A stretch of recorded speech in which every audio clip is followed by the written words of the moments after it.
अभी सुन रहे हैं प्रभात खबर का संपादकीय प्रभात। दिन है बुधवार, तारीख है 19 अप्रैल 2023। विषय है संतानों की राजनीति और कांग्रेस। यह आलेख लिखे हैं प्रभु चावला जी, जो editorial director the new Indian express के हैं। पिता की विरासत बेटे के लिए अक्सर वरदान होती है, कभी कभी यह बोझ भी बन जाती है। यदि हम सचिन पायलट, ज्योतिरादित्य सिंधिया और जितिन प्रसाद के बगावती व्यवहार को देखें तो लगता है कि डीएनए दिशा तय कर रहा है। उनके पिता राजेश पायलट, माधवराव सिंधिया एवं जितेंद्र प्रसाद भरोसेमंद कांग्रेस नेता और गांधी परिवार के विश्वास पात्र थे। सिंधिया और प्रसाद शाही पृष्ठभूमि से थे। मध्यवर्गीय पायलट राष्ट्रीय नेता बन गए थे। हालांकि पार्टी ने उन्हें उदारता से पुरस्कृत किया था, पर उन्होंने गांधी परिवार को चुनौती दी। अब उनकी संतानें उनके पदचिन्हों पर चल रही हैं। इनमें से 2 कांग्रेस छोड़कर भाजपा में चले गए हैं और पायलट अभी तक कांग्रेस में हैं। सचिन पायलट ने बीते हफ्ते वसुंधरा राजे की जांच कराने में हिचक रहे हैं। अशोक गहलोत के खिलाफ भूख हड़ताल की। मंच पर सोनिया या राहुल गांधी की नहीं, महात्मा गांधी की तस्वीर लगी थी, जो हर उस कांग्रेसी के प्रतीकात्मक संत हैं जो अपनी अंतरात्मा का प्रदर्शन करते हैं। पार्टी ने उन्हें देश का सबसे कम उम्र का सांसद, मंत्री, राज्य इकाई अध्यक्ष और उप मुख्यमंत्री बनाया। उन्हें भावी मुख्यमंत्री के रूप में पेश किया गया, पर गहलोत ने पद हासिल कर लिया। पार्टी अध्यक्ष के रूप में पायलट ने 2018 में जीत में बड़ी भूमिका निभाई थी। वे पार्टी नेतृत्व के लिए गांधी परिवार की व्यक्तिगत पसंद थे और शायद मुख्यमंत्री पद के लिए भी पहली पसंद थे। पर पुराने खिलाड़ी गहलोत ने बाजी मार ली और तब से दोनों में तानातानी है। सचिन का दावा है कि गांधी परिवार और मल्लिकार्जुन खड़गे ने उनसे छल किया है। जुलाई 2020 में 30 विधायकों के समर्थन के साथ उन्होंने लगभग सरकार गिरा ही दी थी। दिल्ली से भेजे मध्यस्थों ने उन्हें पार्टी में रहने और इंतजार करने के लिए मना लिया था। जब सितंबर 2022 में कांग्रेस अध्यक्ष का चुनाव हुआ तो भी गहलोत ने पद नहीं छोड़ा और बाद में पायलट के लिए रास्ता देने का वादा किया। पार्टी नियम के अनुसार एक व्यक्ति मुख्यमंत्री और पार्टी अध्यक्ष दोनों पदों पर नहीं रह सकता। इससे 2023 में राज्य चुनाव में पार्टी के नेतृत्व करने की पायलट की आशा धराशायी हो गई। पार्टी उन्हें चुनाव तक रुकने का आग्रह कर रही है। क्या वे गांधी परिवार को त्याग देंगे? उनके पास अपने पिता वायु सैनिक पायलट राजेश्वर प्रसाद बिधूड़ी उर्फ राजेश पायलट के लड़ाकू तेवर हैं।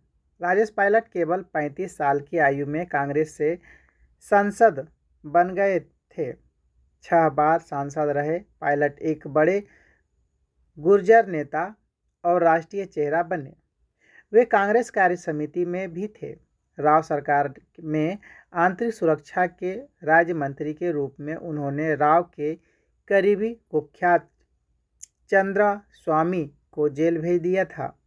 जब राव पर भ्रष्टाचार के आरोप लगे और सोनिया गांधी द्वारा छद्म विद्रोह हुआ, तब पायलट उस समूह में थे जो विकल्प तलाश रहा था। बाद में कांग्रेस अध्यक्ष के लिए सीताराम केसरी के खिलाफ पायलट ने दावेदारी पेश की, पर जब सोनिया गांधी ने केसरी का समर्थन किया तो वे अचंभित रह गए। दुर्भाग्य से एक कार दुर्घटना में 11 जून 2000 को उनकी मृत्यु हो गई। 2 दशक बाद उनका बेटा अपने वैधानिक अधिकार हासिल करने के लिए गांधी परिवार का समर्थन मांग रहा है। राजेश पायलट की तरह माधवराव सिंधिया भी राष्ट्रीय नेता थे और उनमें प्रधानमंत्री बनने की क्षमता थी। एक हवाई दुर्घटना में उनकी मृत्यु के कोई 2 दशक बाद उनके पुत्र और वर्तमान में केंद्रीय नागरिक उड्डयन मंत्री ज्योतिरादित्य सिंधिया ने गांधी परिवार से किनारा कर भाजपा का दामन पकड़ लिया। वर्ष 1971 में जनसंघ सांसद के रूप में 26 साल की उम्र में राजनीतिक करियर शुरू करने वाले माधवराव 9 बार लोकसभा सांसद रहे थे। आपातकाल में वे देश छोड़ गए और 1977 में जनता लहर में निर्दलीय सांसद के रूप में निर्वाचित हुए। साल 1980 में वे कांग्रेस में आए और 4 साल बाद अटल बिहारी वाजपेयी को परास्त किया। बाद में जैन हवाला कांड में नाम आने पर कैबिनेट से हटाए जाने पर वे नरसिम्हा राव से नाराज रहे। फिर उन्हें वापस लिया गया क्योंकि राव अपने विरोधी अर्जुन सिंह को निकालना चाहते थे। कांग्रेस के सेकुलर चेहरा बनकर उभरने के बाद भी उन्हें अहम राष्ट्रीय भूमिका नहीं मिली। उन्होंने अपनी पार्टी बनाकर 1966 में कांग्रेस के विरुद्ध चुनाव लड़ा। राव के अध्यक्ष पद से हटने के बाद उनकी घर वापसी हुई। जब 1998 में सोनिया पार्टी अध्यक्ष हुई तो उन्होंने सिंधिया को लोकसभा में कांग्रेस का उपनेता बनाया। साल 2002 में ज्योतिरादित्य गुना से भारी मतों से जीते। वे 2004 और 2009 में भी जीते। पिता की तरह वे भी गांधी परिवार के बाद बेहद नज़दीक रहे। वे मनमोहन सरकार में मंत्री रहे और चुनाव हारने के बाद भी पार्टी के महासचिव बनाए गए तथा प्रियंका गांधी के नेतृत्व में उत्तर प्रदेश के प्रभारी भी रहे, लेकिन वरिष्ठ नेताओं के साथ उनकी नहीं बनी। कमलनाथ और दिग्विजय सिंह ने गांधी परिवार को समझा दिया कि सिंधिया वोट नहीं जुटा सकते, तो उन्हें राज्यसभा का टिकट नहीं मिला। पिता की तरह ज्योतिरादित्य ने बदला लेते हुए कमलनाथ सरकार को गिरा दिया और उसी नागरिक उड्डयन मंत्रालय की कमान संभाली, जिसे 90 के दशक के शुरू में उनके पिता संभालते थे। योगी आदित्यनाथ सरकार में कैबिनेट मंत्री जितिन प्रसाद ने अपने करियर की शुरुआत पिता के देहांत के बाद युवा कांग्रेस से की थी। जितेंद्र प्रसाद महत्वपूर्ण ब्राह्मण नेता थे और राजीव गांधी, नरसिम्हा राव, सीताराम केसरी और सोनिया गांधी के राजनीतिक सलाहकार रहे थे। फिर भी उन्होंने 2000 में कांग्रेस अध्यक्ष पद के चुनाव में सोनिया गांधी को चुनौती दी क्योंकि वे पार्टी के आंतरिक लोकसभा में भरोसा रखते थे और मानते थे कि कांग्रेस प्रमुख के तौर पर गांधी परिवार का एकाधिकार नहीं होना चाहिए, पर उन्होंने पार्टी नहीं छोड़ी।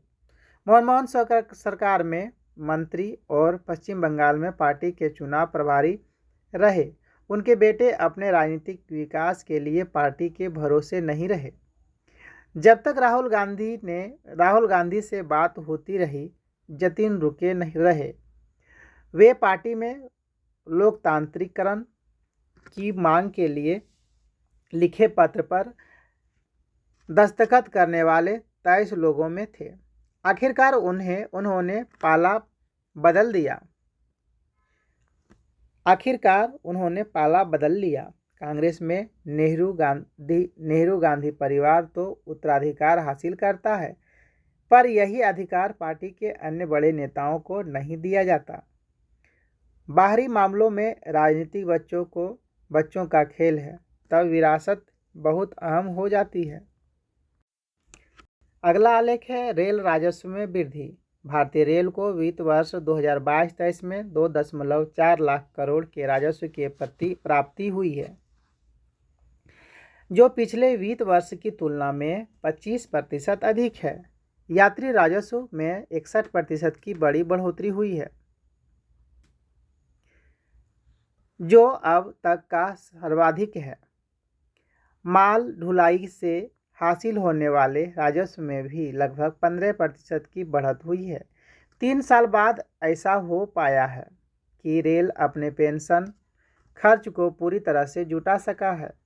अपने सभी राजस्व खर्चों को पूरा करने के बाद भारतीय रेल ने आंतरिक स्रोतों से 3200 करोड़ की राशि पूंजी निवेश के लिए भी जुटाई है। ये आंकड़े इंगित करते हैं कि हाल के वर्षों में रेल के वित्तीय स्वास्थ्य को ठीक करने तथा उसके सर्वांगीण विकास के प्रयासों के सकारात्मक परिणाम सामने आने लगे हैं। रेल मंत्रालय ने यह जानकारी भी दी है कि रेल नेटवर्क की क्षमता में विस्तार के लिए 1 लाख करोड़ रुपये का निवेश किया गया है। उल्लेखनीय है कि बीते वित्त वर्ष में 5243 किलोमीटर लंबी नई पटरियां बिछाने की योजनाओं को मंजूरी दी गई है। यह भी अब तक का सबसे बड़ा आंकड़ा है। साथ ही 6657 करोड़ रुपये की लागत से 6565 किलोमीटर लंबे रेल मार्ग का विद्युतीकरण किया गया है। उल्लेखनीय है कि केंद्र सरकार ने वर्तमान वित्त वर्ष 2023-24 में 100% विद्युतीकरण करने का लक्ष्य निर्धारित किया है। माल ढुलाई के लिए विशेष गलियारे बनाने तथा मुंबई अहमदाबाद बुलेट ट्रेन परियोजनाओं में भी अच्छी प्रगति हुई है। ऐतिहासिक रूप से पूर्वोत्तर के राज्यों में रेल मार्गों का विस्तार अपेक्षाकृत बहुत कम हुआ था। कुछ वर्षों से विशेष ध्यान इस क्षेत्र में है। कुछ दिन पहले ही प्रधानमंत्री नरेंद्र मोदी ने पूर्वोत्तर की अनेक रेल एवं इंफ्रास्ट्रक्चर परियोजनाओं को हरी झंडी दिखाई है। इनके पूरा होने से पूर्वोत्तर में आपसी और शेष भारत से जुड़ाव तो बढ़ेगा ही, साथ ही स्थानीय अर्थव्यवस्था को भी मजबूती मिलेगी। भारतीय रेल हमारी अर्थव्यवस्था के लिए जीवन रेखा तो है ही, इसका सांस्कृतिक योगदान भी महत्वपूर्ण है। साथ ही यह दुनिया का सबसे बड़ा रोजगार दाता है। इसका विस्तार देश के सर्वांगीण विकास के साथ जुड़ा हुआ है। रेल यात्रा को गति प्रदान करने के साथ साथ सुरक्षित बनाने के लिए उपाय किए जा रहे हैं। केंद्रीय बजट में रेल के लिए 2.41 लाख करोड़ रुपये का भारी आवंटन किया गया है। वर्ष 2030 तक भारतीय रेल को दुनिया का सबसे बड़ा हरित रेल नेटवर्क बनाने का महत्वाकांक्षी संकल्प भी लिया गया है। अगला आलेख है, वास्तविक मजदूरी ठहराव की शिकार है। यह आलेख लिखे हैं जया ट्रेंज, जो विजिटिंग प्रोफेसर रांची विश्वविद्यालय के हैं। आजकल बेरोजगारी के अनुपयोगी आंकड़ों पर अंतहीन चर्चाएं होती हैं। ये आंकड़े गरीब लोगों के काम के नहीं होते। भारत में गरीब लोग शायद ही बेरोजगार हैं, क्योंकि वे कुछ कमाएंगे नहीं तो खाएंगे क्या। अगर उन्हें रोजगार नहीं मिलता तो वे जीविका चलाने के लिए छोटे मोटे काम करते हैं, जैसे अंडे बेचना या रिक्शा चलाना। पारिवारिक सर्वेक्षणों में इन्हें बेरोजगार की श्रेणी में नहीं गिना जाता। दूसरी तरफ वास्तविक मजदूरी बड़ी सूचनाप्रद होती है। अगर वास्तविक मजदूरी बढ़े तो संभावना यही है कि कामगारों की आमदनी बढ़ेगी और उनका रहन सहन बेहतर होगा। वहीं वास्तविक मजदूरी में ठहराव आ जाए तो गरीबी में कमी लाने के लिहाज से यह चिंता का विषय है। वास्तविक मजदूरी की वृद्धि आर्थिक दशा का सबसे महत्वपूर्ण सूचकांक है, पर यही सबसे ज़्यादा उपेक्षित भी है। मिसाल के लिए नए आर्थिक सर्वेक्षण के 200 पृष्ठों की सांख्यिकी परिशिष्ट में कहीं भी वास्तविक मजदूरी का जिक्र नहीं है। वित्त मंत्री के बजट भाषण में भी वास्तविक मजदूरी का कहीं जिक्र नहीं। आर्थिक नीतियों पर सार्वजनिक बहसों में भी इस मुद्दे पर बहुत कम ध्यान दिया जाता है। वास्तविक मजदूरी का मापन मुश्किल नहीं है। मिसाल के लिए कृषिगत श्रम को लें। भारत के ज़्यादातर गांवों में दिहाड़ी पर काम करने वाले खेतिहर मजदूरों के लिए हर समय एक तयशुदा मजदूरी होती है। इसे जानने के लिए घर घर जाकर सर्वेक्षण करने की जरूरत नहीं। गांव में थोड़ी सी पूछताछ से पता चल जाता है।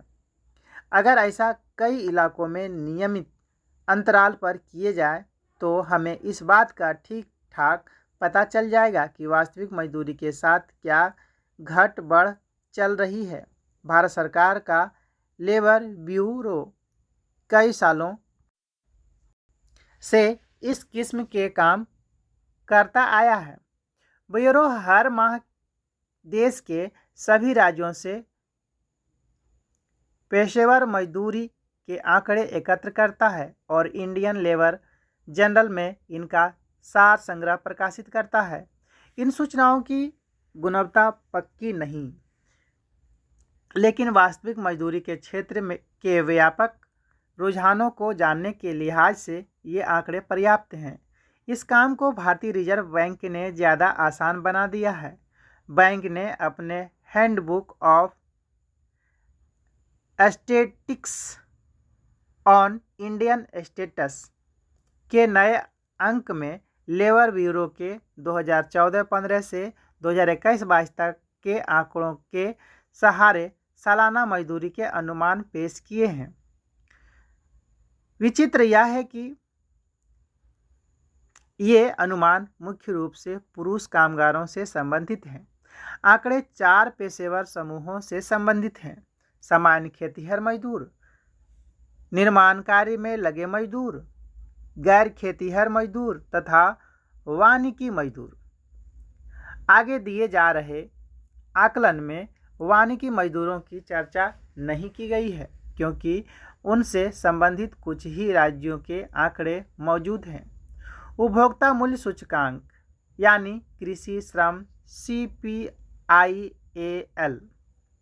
के उपयोग के सहारे मजदूर की नकद मजदूरी को वास्तविक मजदूरी में बदला जा सकता है और पता किया जा सकता है कि इस अवधि में वास्तविक मजदूरी में कितनी बढ़ोतरी हुई।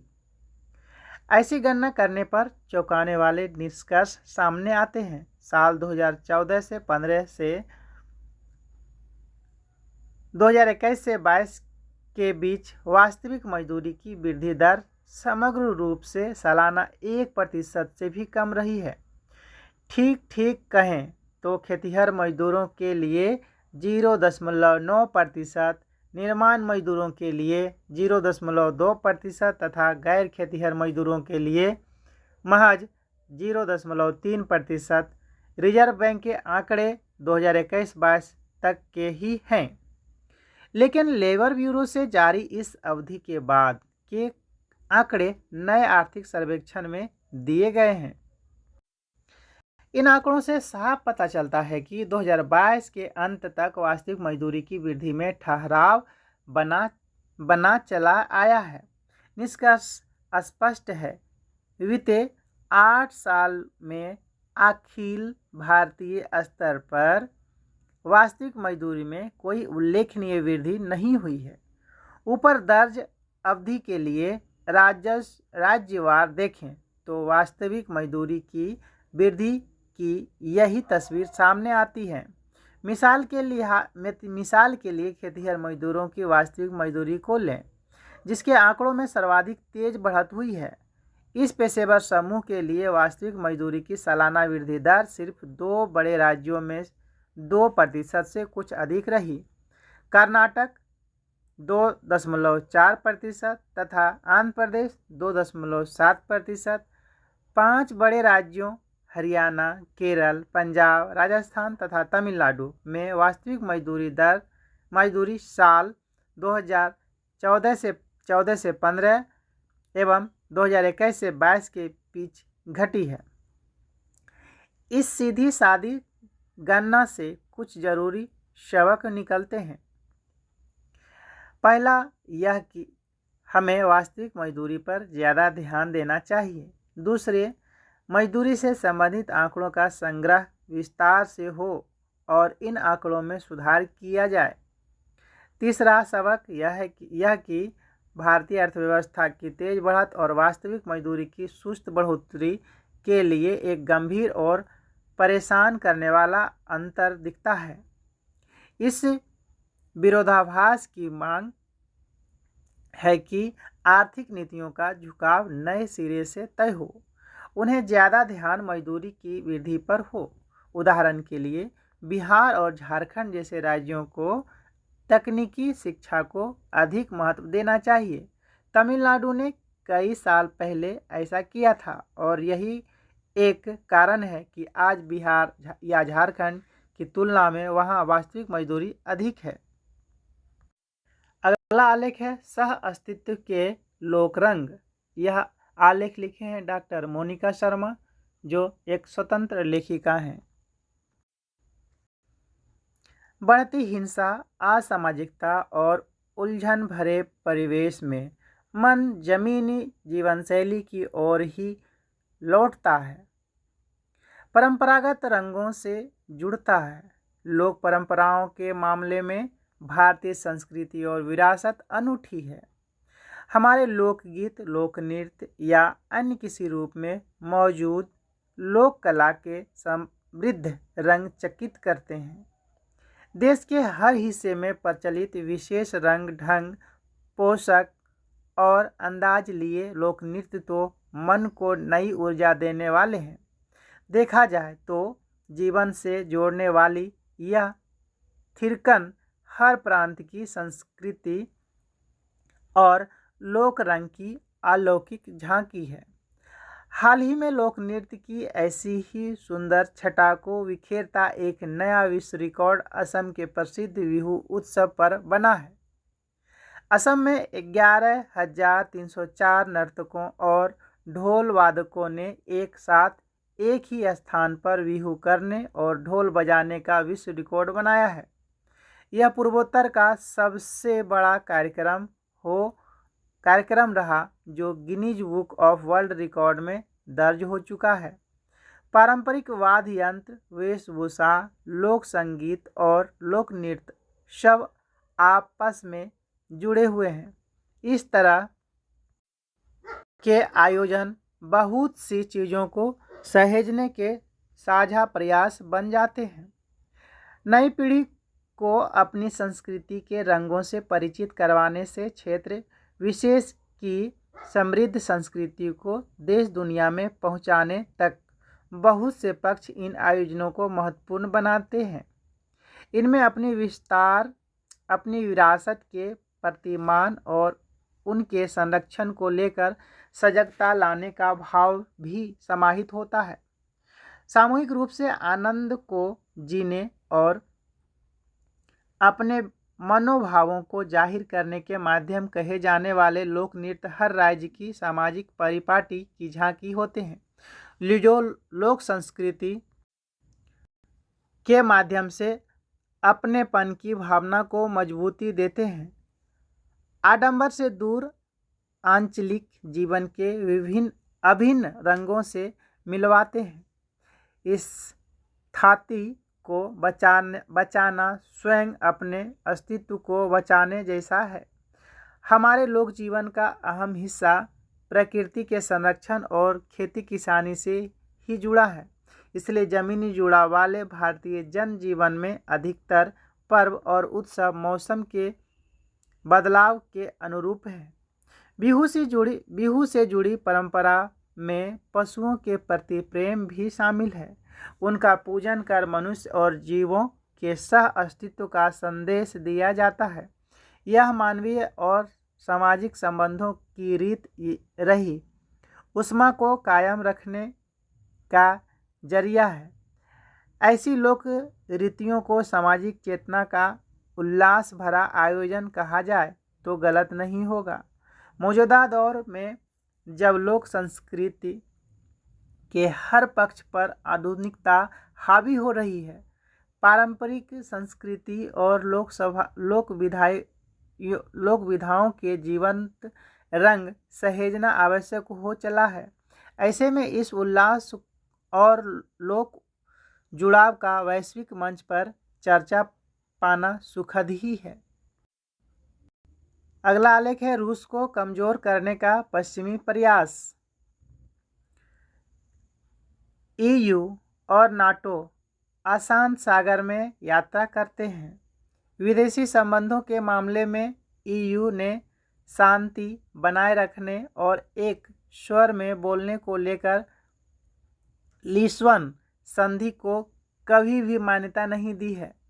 नाटो ने जहां हर समय इस संधि का उल्लंघन किया है, वहीं अमेरिका ने नॉर्ड स्ट्रीम को ध्वस्त कर यूरोप के विरुद्ध आर्थिक युद्ध छेड़ा है, जिसका परिणाम ऊर्जा की ऊंची कीमत समेत ऊर्जा संकट के रूप में सामने आया है। भले ही अपनी हालिया चीन यात्रा के दौरान फ्रांस के राष्ट्रपति इमैनुअल मैक्रॉन और यूरोप आयोग की अध्यक्ष उर्सुला वॉन डेन ने इस दृष्टिकोण के उलट अपने अपने दृष्टिकोण से परिचित कराया, पर दोनों ने चीन से रूस यूक्रेन संघर्ष में मदद करने का आग्रह किया, जबकि अमेरिका ने प्रत्येक बातचीत, मध्यस्थता और कूटनीतिक पहल को ठुकरा दिया। रूस यूक्रेन युद्ध का उद्देश्य यूक्रेन का इस्तेमाल कर रूस को हमेशा के लिए कमज़ोर करके चीन की ओर रुख करने का पश्चिमी प्रयास है। ईयू और नाटो ने बिना सोचे समझे प्रतिक्रियात्मक नीतियों को बनाने के अतिरिक्त और कुछ नहीं किया है। उन्होंने रूस के साथ सब कुछ रद्द कर दिया, इसके परिणाम पर विचार नहीं किया और तर्क दिया है कि बातचीत नहीं होगी तथा यूक्रेन युद्ध जीत जाएगा। कोई यह क्यों नहीं पूछता कि जीत का अर्थ क्या होता है और इस बौद्धिकता विरोधी सैन्यवादी नीति का मूल्य कौन चुकाएगा, जिसके शीघ्र या वर्षों से युद्ध के बाद भी सफल होने की कोई उम्मीद नहीं है। ईयू और नाटो यूक्रेन के नागरिकों को युद्ध की अपेक्षा कहीं अधिक नुकसान पहुंचाएंगे। दो चीज़ें युद्ध को रोक सकती थीं और वे अभी भी रोक सकती हैं। वह एक घोषणा है कि यूक्रेन रचनात्मक तटस्थता और कूटनीतिक से सुरक्षित होगा, न कि नाटो की सदस्यता और हथियारों से। अगला आलेख है खराब चापाकलों की हो मरम्मत। खराब चापाकलों की हो मरम्मत। इस बार अप्रैल महीने से भीषण गर्मी पड़ रही है। तापमान 40 डिग्री सेल्सियस के पार चला गया है। इस कारण कुछ जिलों में पेयजल की किल्लत शुरू हो गई है। हालांकि हर घर नल का जल योजना का लाभ लोगों को हो रहा है, इसलिए इसकी मॉनिटरिंग जरूरी है ताकि गर्मी में लोगों को पेयजल की आपूर्ति सही ढंग से हो सके। इसके साथ खराब पड़े सरकारी चापाकलों की मरम्मत करानी चाहिए, इससे मवेशियों व राहगीरों को पानी मिल सके। अभी बारिश होने में 2-3 माह की देरी है, इसलिए पानी की बर्बादी को भी रोकना होगा। अगला आलेख है हाई मास्टर लाइट बंद होने से परेशानी। हाई मास्ट लाइट बंद होने से परेशानी। रामनगर परिषद क्षेत्र के वार्ड 7 के हिंद सिनेमा चौक पर लगी हाई मास्ट लाइट पिछले 4 महीने से खराब है, लेकिन कोई इसकी सूद लेने वाला नहीं। इसे ठीक करने के लिए नगर परिषद रामनगर कार्यालय में आवेदन दिया है, इसके बाद भी कोई कार्रवाई नहीं की गई है।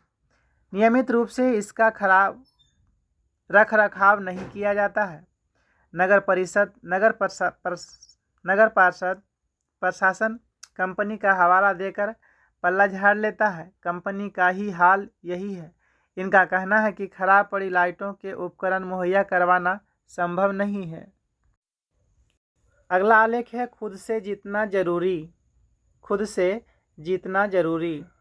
हमें ज़िंदगी में कई बार हार का सामना करना पड़ता है, जिसमें कुछ लोग टूट जाते हैं, कुछ फिर से जुट जाते हैं। एक बार एक सन्यासी ने सम्राट जनक से कहा कि मैं भरोसा नहीं कर सकता कि राज्य, महल, संपत्ति, शत्रु, मित्र, दरबार, राजनीति, कूटनीति, नाच गान, मदिरा, इन सब के बीच आप परम ज्ञानी रह सकते हैं, क्योंकि हम तो झोपड़ों में भी रहें, नग्न रहकर जंगलों में खड़े रहें और संसार से छुटकारा न मिला तो आपको कैसे मिल जाएगा? जनक ने बिना उत्तर दिए 2 सैनिक को आज्ञा दी, पकड़ लो इस सन्यासी को। जनक की आज्ञा सुन सन्यासी बहुत घबराया। उसने कहा, हम सोचते थे कि आप महाकरुणावान और ज्ञानी हैं, पर आप भी साधारण सम्राट ही निकले। किंतु जनक ने उसकी एक न सुनी और कहा कि आज रात महल में नगर की सबसे सुंदर नर्तक की नृत्य करने आने वाली है। रात भर जलसा रहेगा। तुम्हें एक काम करना है, ये 2 सैनिक तुम्हारी दोनों तरफ नंगी तलवार लिए चलेंगे और तुम्हारे हाथ में तेल से भरा एक पात्र होगा। उसे संभाल कर तुम्हें 7 चक्कर लगाने हैं। यदि तेल की एक बूंद भी गिरी तो ये तलवारें तुम्हारी गर्दन पर उसी वक्त उतर जाएंगी। सुंदर स्त्री का नृत्य शुरू हुआ। बड़ा मधुर संगीत था, बड़ा प्रगाढ़ आकर्षण था। लोग मंत्रमुग्ध बैठे थे। एकदम सन्नाटा और वह सन्यासी के बीच में फंसा हुआ था। उसे आवाज़ सुनाई पड़ने लगी कि उसने अपने आभूषण फेंक दिए हैं, पर सन्यासी अपना दिया संभाले हैं कि तेल की बूंद न गिर जाए। उसने 7 चक्कर पूरे कर लिए, एक बूंद तेल न गिरा। सम्राट ने उसे बुलाया और कहा, समझे जिसके पास कुछ संभालने को है वो सारी दुनिया चारों तरफ नाचती रहे, फिर भी कोई अंतर नहीं पड़ता।